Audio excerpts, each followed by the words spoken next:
Assalamualaikum warahmatullahi wabarakatuh. Perkenalkan, kami dari kelompok 10 mata kuliah Ekonomi Politik yang akan membahas materi tentang negara kesejahteraan atau welfare state. Sebelumnya kami perkenalkan anggota kelompok kami. Yang pertama yaitu saya sendiri, Hati Isratun Nur Lailia, NIM 249. Yang kedua yaitu David Lintang Setiawan, NIM 250. Dan yang terakhir yaitu Ayubina Lestari, NIM 253. Pada kesempatan kali ini saya akan membahas tentang perkembangan konsep welfare state. Negara kesejahteraan atau welfare state dianggap sebagai jawaban yang paling tepat atas bentuk keterlibatan negara dalam kemajuan kesejahteraan rakyat. Keyakinan ini kegagalan negara oleh penemuan empiris mengenai pasar atau kegagalan pasar dan kegagalan negara meningkatkan kesejahteraan rakyat. Menurut Godin 1999 dalam Sinar Mata 2008, negara kesejahteraan sering diasosiasikan dengan proses distribusi sumber daya yang ada kepada publik, baik secara tunai maupun dalam bentuk tertentu atau cash benefit or input. Konsep kesejahteraan juga terkait dengan kebijakan sosial ekonomi yang berupaya untuk mewujudkan kesejahteraan rakyat secara umum. Beberapa bidang yang paling mendesak untuk diperhatikan dalam kebijakan kesejahteraan adalah masalah pendidikan, kesehatan, dan penyediaan lapangan kerja. Secara umum, suatu negara dapat digolongkan sebagai negara kesejahteraan jika memiliki 4 pilar utama, yaitu yang pertama, kewarganegaraan sosial, kedua, hak atas pendidikan dan perluasan sistem pendidikan massal modern, yang ketiga, sistem hubungan industri modern, dan yang keempat, demokrasi penuh. Dalam perkembangannya, konsep welfare state meyakini bahwa proses revolusi industri mampu mengubah pengaturan ekonomi antara pemilik modal dan pekerjanya, dan mengubah pola hubungan warga negara dengan negaranya.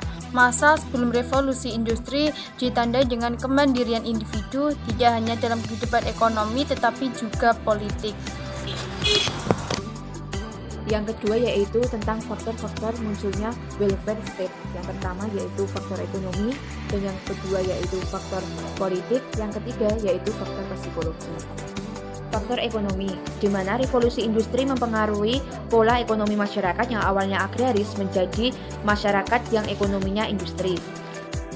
Faktor yang kedua yaitu faktor ekonomi, di mana masyarakat mulai menyadari bahwa hak pilih mereka memaksa kaum politis untuk merencanakan program-program terbaru mereka. Faktor yang ketiga yaitu tentang psikologi, di mana masyarakat mulai menyadari bahwa kebebasan akan kehidupan mereka sangat penting. Yang ketiga yaitu tentang welfare state sebagai prinsip dan tantangan terhadap separatisme.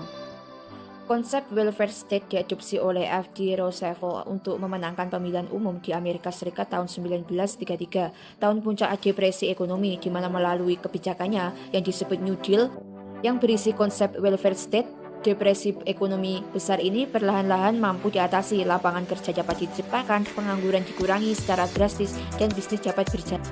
Keberhasilan F.D. Roosevelt membangun ekonomi Amerika Serikat secara relatif cepat dan mengakhiri depresi besar dianggap sebagai tonggak besar keberhasilan implementasi dari welfare state.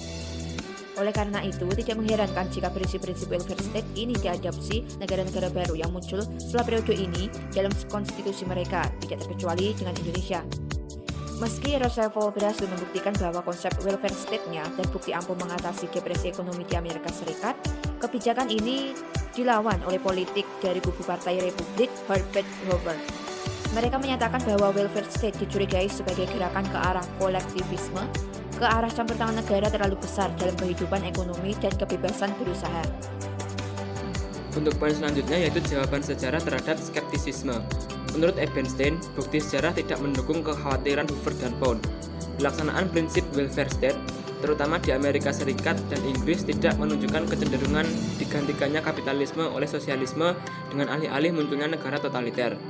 Oleh karena itu, bagi Epstein, welfare state bukan ancaman bagi prinsip demokrasi liberal. Bahkan ia memperkuat demokrasi liberal dari sisi penerapannya dalam kehidupan ekonomi. Keyakinan Ebenstein tidak sepenuhnya didukung data jika kita lihat dari sisi bukti sejarah di wilayah lain. Kebangkitan demokrasi sosial di sebagian besar wilayah Eropa. Demokrasi liberal lebih tepat masuk dalam ranah politik, sedangkan demokrasi sosial lebih berwajah ekonomi. Selain itu, prinsip perlindungan yang bertentangan dengan kedua hak ini atau non-state intervention untuk hak sipil dan politik dan state intervention untuk hak ekonomi, sosial, dan budaya juga semakin tidak mendukung pengaburan sisi politik dan ekonomi dari demokrasi seperti keyakinan Ebenstein di atas. Sekian presentasi dari kelompok kami. Saya akhiri, wassalamualaikum warahmatullahi wabarakatuh.